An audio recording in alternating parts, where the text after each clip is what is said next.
என் பெயர் பூர்ணிமா. எனக்கு ஒரு அக்காவும் ஒரு தங்கையும் உள்ளனர். இந்த கதை என் அம்மா ஆண் பிள்ளையின் மேல் வைத்த பாசத்தால் பெண் பிள்ளையான எங்களின் வாழ்க்கை எப்படி திசை மாறியது என்பதை பற்றியது.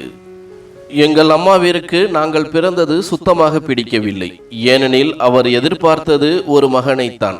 ஒவ்வொரு முறையும் மகனை எதிர்பார்த்து அனைவரும் மகளாகவே பிறந்தோம். சிறுவயதிலேயே எங்களிடம் கூறி எங்கள் மேல் கோபப்படுவார், நீங்கள் எனக்கு தேவையில்லாத பிள்ளைகள் என்று. ஆனால் அப்பா அப்படியல்ல. எங்களின் மேல் மிகவும் பாசமாக இருந்தார். அம்மாவிடமும் மகன் என்றாலும் மகள் என்றாலும் நமது பிள்ளைகள்தான், மகனை விட மகள்கள்தான் நம்மளை கடைசி காலத்தில் நன்றாக பார்த்து கொள்வார்கள் என்பார்.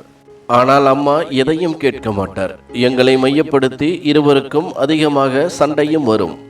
உறவினர்களும் இதை பற்றி அம்மாவிடம் பேசத் தொடங்கினர். எந்த பிள்ளையாக இருந்தாலும் ஒரே பிள்ளையாக நடந்து கொள் என்று.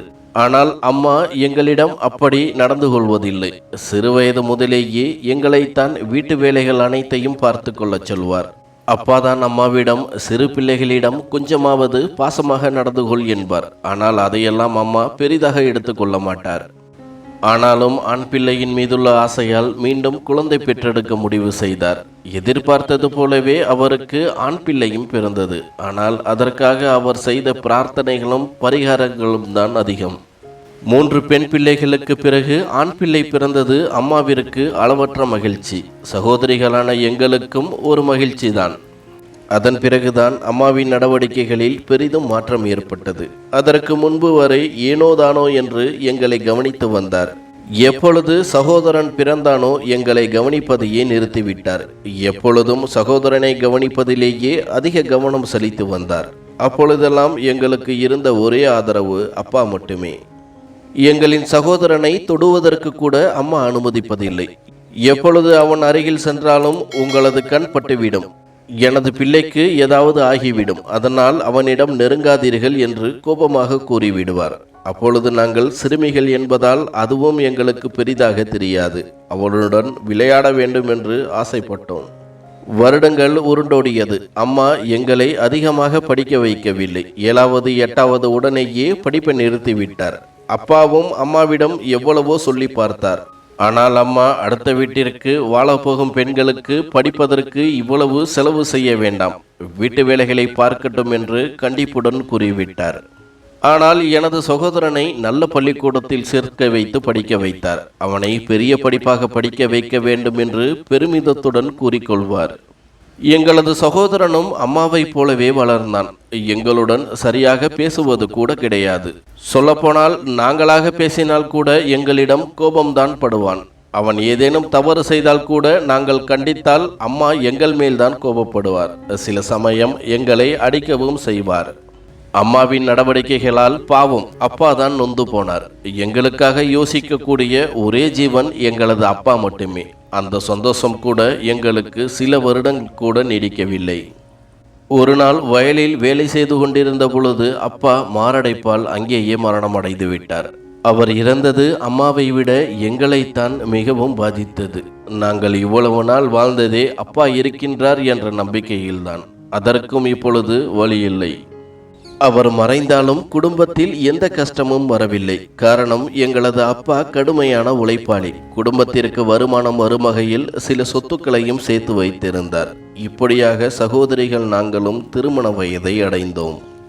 சகோதரிகள் நாங்கள் நன்கு அழகாக இருந்ததால் பல பேர் எங்களை பெண் கேட்டு வந்தனர். ஆனால் அம்மா அவர்களுக்கெல்லாம் எங்களை திருமணம் செய்து வைக்கவில்லை. காரணம், வரதட்சணை அதிகமாக கேட்கின்றனர் என்று தட்டி கழித்தார்.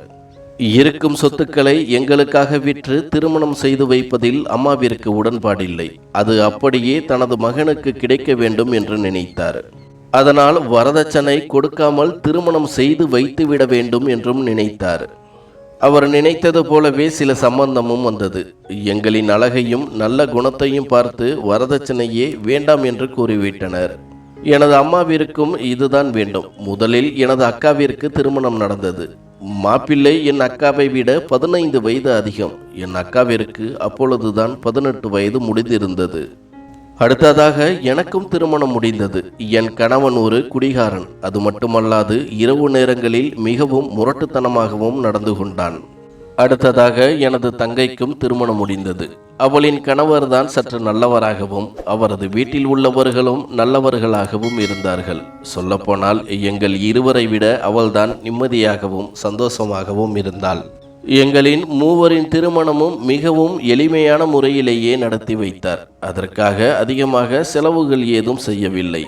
அக்கம் பக்கத்தில் உள்ளவர்கள் கூட இவ்வளவு சீக்கிரம் திருமணம் செய்து வைக்க வேண்டுமா என்று அம்மாவுக்கு அறிவுரை கூறியிருந்தனர். ஆனால் அவர் எதையும் கண்டுகொள்ளவே இல்லை. ஒரு கட்டத்தில் அம்மாவிடம் சொல்வதே வீண் என்று அவர்களும் விட்டுவிட்டனர். எங்களின் அப்பாவை பேச்சையே கேட்காத அவரா அக்கம் பக்கத்தினரின் பேச்சை கேட்கப் போகிறார்? வரதட்சணை வேண்டாம் என்ற ஒரே காரணத்தினால் மட்டுமே எங்களை திருமணம் செய்து வைத்தார். மற்றபடி அந்த குடும்பத்தை பற்றியோ அவர்களை பற்றியோ தெரிந்து கொள்ள வேண்டும் என்ற ஆர்வம் சிறிதும் இல்லை. நாங்கள் கஷ்டப்படும் பொழுதெல்லாம் அப்பாவின் நினைவுதான் எங்களுக்கு வரும். காரணம், அவர் இருந்திருந்தால் எங்களுக்கு இந்த நிலைமையே வந்திருக்காது. இப்படியாக எங்களின் திருமண வாழ்க்கையும் 10 ஆண்டுகளை கடந்துவிட்டது. திருமணம் முடிந்த புதிதில் நாங்களும் சிறுவயதாக இருந்ததால் ஆரம்பத்தில் மிகவும் கஷ்டப்பட்டோம். ஆனால் போக போக எங்களின் அனுபவமும் கஷ்டமும் எங்களுக்கு வாழ்க்கையை எப்படி வாழ வேண்டும் என்று நிறைய கற்றுக் கொடுத்தது. எப்படி இருந்தாலும் இதுதான் எங்கள் வாழ்க்கை என்று ஆகி போனது.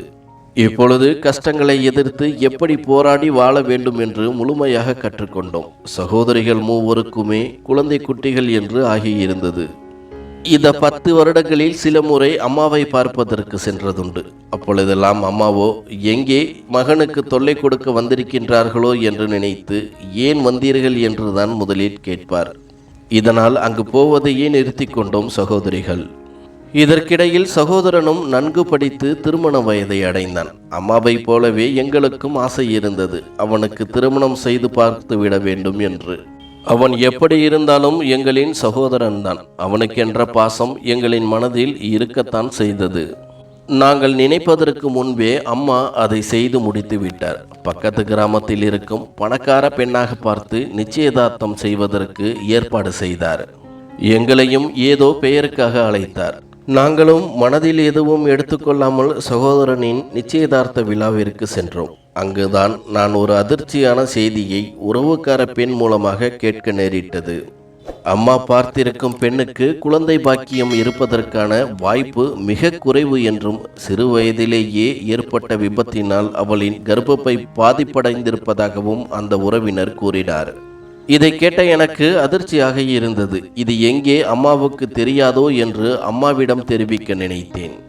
நானும் தனியாக அழைத்து அம்மாவிடமும் விபரத்தை கூறினேன். அதை கேட்ட அம்மாவின் முகத்தில் எந்த மாற்றமும் இல்லை. மாறாக அதை அனைத்தையும் நான் பார்த்து கொள்கிறோம், உனது வேலையை மட்டும் பாரு என்று கோபப்பட்டார். இதை என்னால் தாங்கிக் கொள்ள முடியவில்லை. சகோதரனின் வாழ்க்கையை பாழாக்கி விடுவாரோ என்று நானும் கோபப்பட ஆரம்பித்தேன்.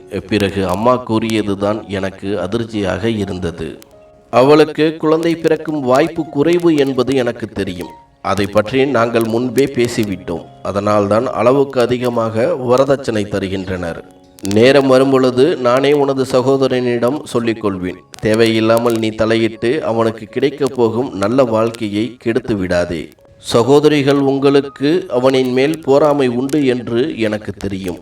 அவனின் வாழ்க்கையை கெடுக்க நினைக்காதீர்கள். இங்கிருந்து சென்று விடுங்கள் என்று கோபமாக கத்தினார். எனக்கு அதற்கு மேலும் அங்கு இருப்பதற்கு பிடிக்கவில்லை. நானும் ஒன்றும் பேசாமல் அங்கிருந்து வந்துவிட்டேன். நான் வந்ததை பார்த்து சகோதரிகளும் வந்துவிட்டனர்.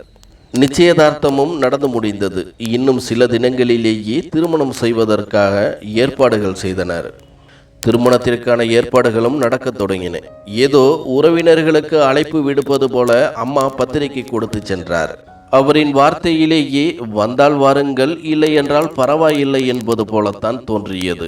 அதுவும் உறவினர்களுக்கு பயந்துதான். சகோதரனின் திருமணத்திற்கு மற்ற 2 சகோதரிகளும் வரவில்லை. எனக்குத்தான் அம்மா எப்படி இருந்தாலும் சகோதரனின் திருமணத்தை காண வேண்டும் என்று ஆசை இருந்தது. நானும் திருமணத்திற்கு செல்ல அம்மாவின் பெருமை பீற்றலை காண முடியாமல் சில நிமிடங்களிலேயே திரும்பி வந்து விட்டேன். இப்படியாக சகோதரனின் திருமணமும் நடந்து முடிந்தது. வரும்பொழுது அம்மா, எனது வீட்டிற்கு மருமகள் வந்துவிட்டாள், இனிமேல் நீங்கள் இங்கு வருவதை நிறுத்தி கொள்ளுங்கள் என்று எனது முகத்திற்கு நேராகவே சொல்லி அனுப்பினார். இதைத்தான் என்னால் தாங்கிக் கொள்ள முடியவில்லை. சகோதரனுக்கு திருமணம் நடந்து 2 ஆண்டுகள் ஆகிவிட்டது. சகோதரிகள் நாங்கள் இதுவரை அம்மாவின் வீட்டிற்கு செல்லவில்லை.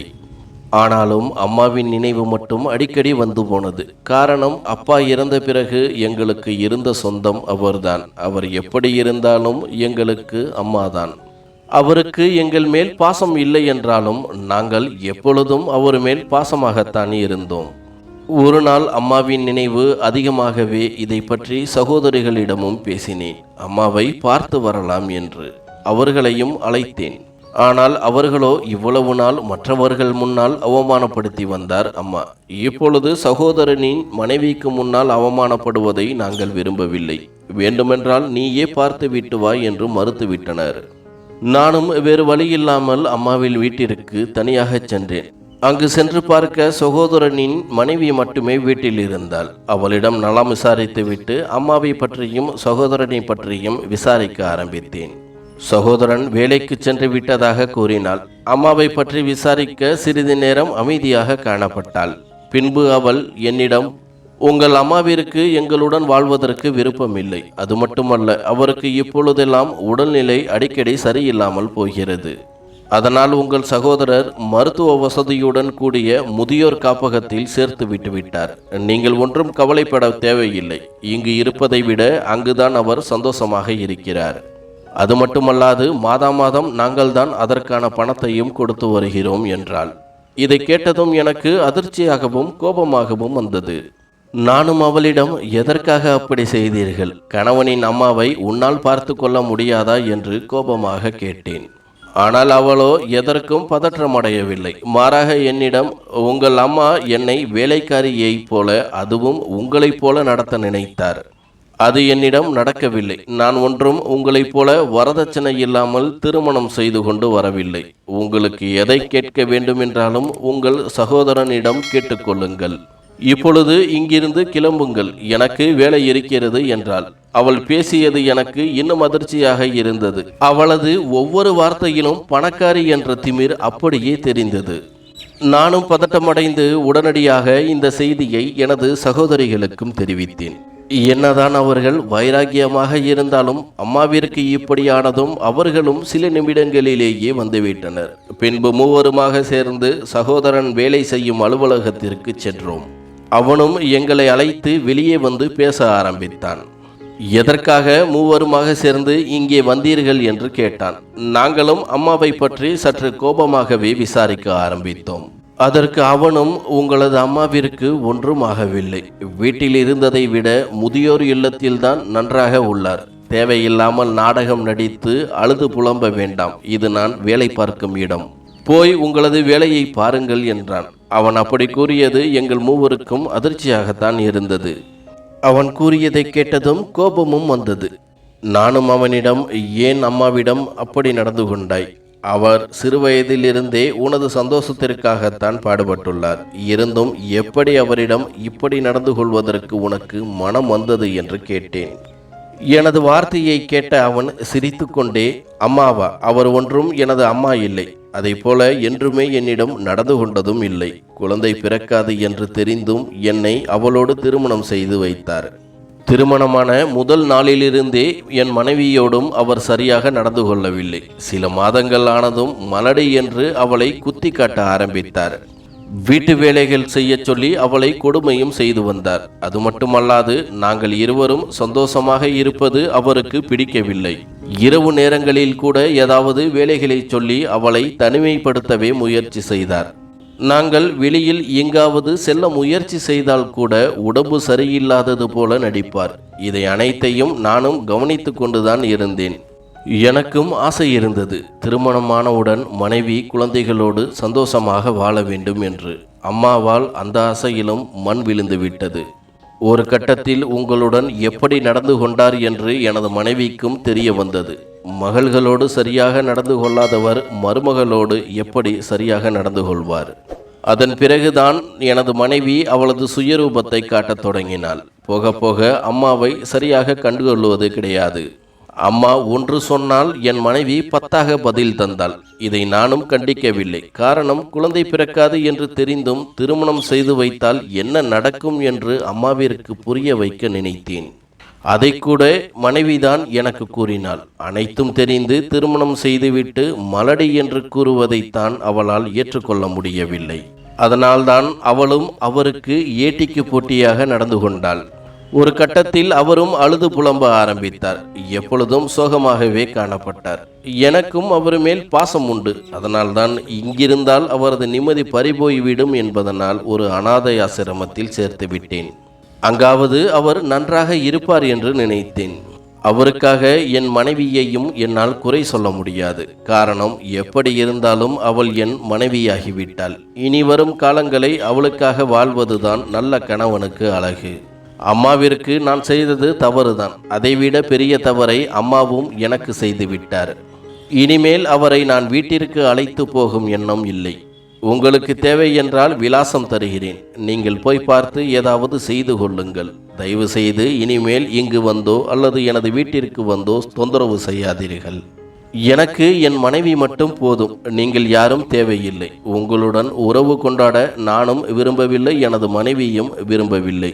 எங்களை இத்துடன் விட்டுவிடுங்கள் என்று கூறினான். நாங்கள் மூவரும் அவனிடம் என்ன பேசுவது என்று தெரியாமல் திகைத்து நின்றோம். அவன் பேசியதை பேசிவிட்டு தனது பையில் இருந்து ஒரு காகிதத்தை எடுத்து கொடுத்துவிட்டு அவன் வேலையை பார்க்க சென்று விட்டான்.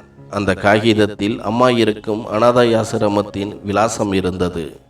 நாங்களும் தாமதிக்காமல் உடனடியாக அந்த விலாசம் இருந்த ஆசிரமத்திற்கு சென்றோம். அங்கு சென்று பார்த்த எங்களுக்கு அதிர்ச்சியாக இருந்தது. காரணம், அம்மா அங்கே எலும்பும் தொழுமாக பார்ப்பதற்கே பரிதாபமாக காணப்பட்டார். எங்களால் அழுகையை கட்டுப்படுத்த முடியவில்லை. காரணம், அவர் எப்படி இருந்தாலும் எங்களின் அம்மாதான். ஓடிச் சென்று அவரை கட்டிப்பிடித்து அழுது கொண்டிருந்தோம். அவரும் எங்களை சமாதானப்படுத்தி எங்களிடம் வாழ்க்கையில் முதல் முறையாக நலம் விசாரித்தார். அது மட்டுமல்லாமல் எங்களின் முகங்களை தடவி கண்ணீர் விட்டு கொண்டிருந்தார். எங்களுக்கு அந்த சூழ்நிலையிலும் சந்தோஷமாக இருந்தது. காரணம், எங்களின் அம்மாவின் அன்பு முழுமையாக கிடைத்ததைப் போல உணர்ந்தோம். அம்மாவும் சில நிமிட கண்ணீருக்கு பிறகு பேசத் தொடங்கினார். நான் உங்களை முன்பே எதிர்பார்த்தேன். எங்கே உங்களை காணாமல் இறந்து விடுவோனோ என்று பயமாகவும் இருந்தது. நல்ல வேளை, நீங்களாக என்னை தேடி வந்து விட்டீர்கள். அதுவரை எனக்கு சந்தோஷமே என்றார்.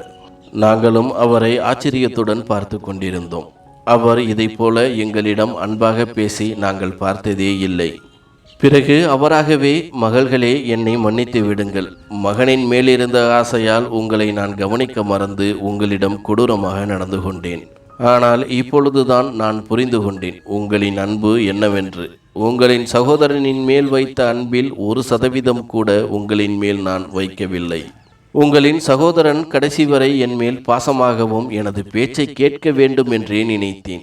எங்கே குழந்தை குடும்பம் என்று வந்தால் அவனின் மனைவியின் பேச்சை கேட்டு என்னை ஒதுக்கி விடுவானோ என்று நினைத்துதான் குழந்தை பிறக்காவிட்டாலும் பரவாயில்லை என்று அவனுக்கு அதிகமாக வரதட்சணை பெற்று திருமணம் செய்து வைத்தேன்.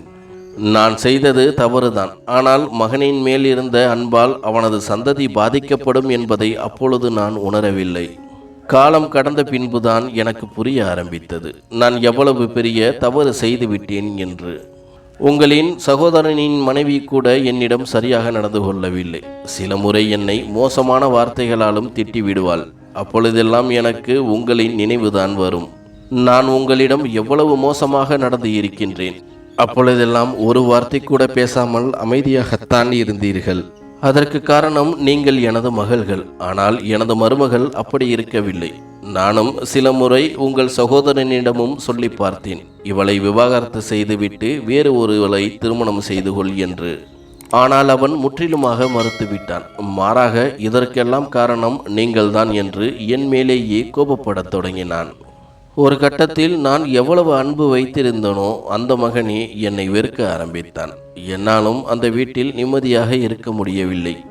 பிறகுதான் உங்களின் சகோதரன் என்னை இங்கு விட்டு சென்றான். எனக்கு இங்கு வந்தது சந்தோஷமே. ஆனால் என்ன ஒரு வருத்தம் என்றால், மகனுக்கு தெரிந்தே இதை போல தவறு செய்து விட்டோமே என்றுதான். உங்களை நினைத்தும் நான் பெரிதும் கவலைப்படுகிறேன். உங்களின் அப்பா சொன்ன ஒவ்வொரு வார்த்தையும் இப்பொழுது நினைத்து பார்க்கிறேன். உங்களை பற்றி உங்களின் அப்பா சொன்னது அனைத்துமே உண்மைதான். நீங்கள் எனக்கு கிடைத்த பொக்கிஷங்கள். ஆனால் அதை நான் தான் தவற விட்டு விட்டேன். என்னை நீங்கள் மன்னிக்க வேண்டும், அதுதான் அம்மாவின் கடைசி ஆசை என்று தலைகுனிந்தவாறே அழுது கொண்டிருந்தார். அவர் அப்படி கூறியது எங்களுக்கு மனம் கஷ்டமாகி போனது. நாங்களும் அவருக்கு ஆறுதல் சொல்லி அவரின் மனதை தேற்றினோம். அதற்கு மேலும் நாங்கள் அவரை குறை சொல்லி அவரின் மனதை மேலும் புண்படுத்த விரும்பவில்லை. எங்களுக்கு தெரிந்து போனது அவர் அனைத்தையும் உணர்ந்து மனம் திருந்து விட்டார் என்று. பின்பு சிறிது நேரம் பேசி இருந்துவிட்டு அவரை எங்களுடன் வரும்படி வற்புறுத்தினோம். ஆனால் அவர் எங்களுடன் வர மறுத்துவிட்டார். எவ்வளவோ கெஞ்சியும் செவி சாய்க்கவில்லை. எனக்கு இங்கு இருக்கவே பிடிக்கிறது. இதை நான் செய்த தவறுக்கு தண்டனையாக எடுத்துக்கொள்கிறேன். தயவு செய்து என்னை தொந்தரவு செய்யாதீர்கள் என்று கூறிவிட்டார். எங்களுக்கும் வேறு வழியில்லாமல் அங்கிருந்தவர்களிடம் அவரை நன்றாக பார்த்து கொள்ளும்படி கூறிவிட்டு வந்தோம். மாதத்திற்கு 2-3 முறை நாங்களும் சென்று கவனித்து வந்தோம். அம்மாவிற்கு வயதானதால் சில மாதங்களிலேயே உடல்நிலை குறைவால் இறந்து போனார். எங்கள் வீட்டில் வைத்துதான் அவருக்கு ஆக வேண்டிய இறுதிச் சடங்குகளை செய்து முடித்தோம். அதற்கு கூட சகோதரன் வரவில்லை. அம்மாவின் மேல் அவ்வளவு கோபமாக இருந்தான். எங்களிடமும் கண்டிப்பாக கூறிவிட்டான், இனிமேல் என்னை தொந்தரவு செய்யாதீர்கள் என்று.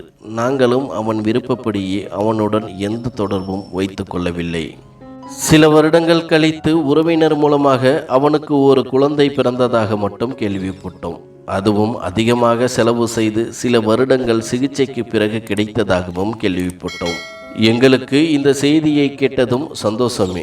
எங்களுக்கு சிறிதாக நம்பிக்கையும் இருந்தது. எங்களையும் அம்மாவையும் என்றாவது ஒரு நாள் அவன் புரிந்து கொள்வான் என்று.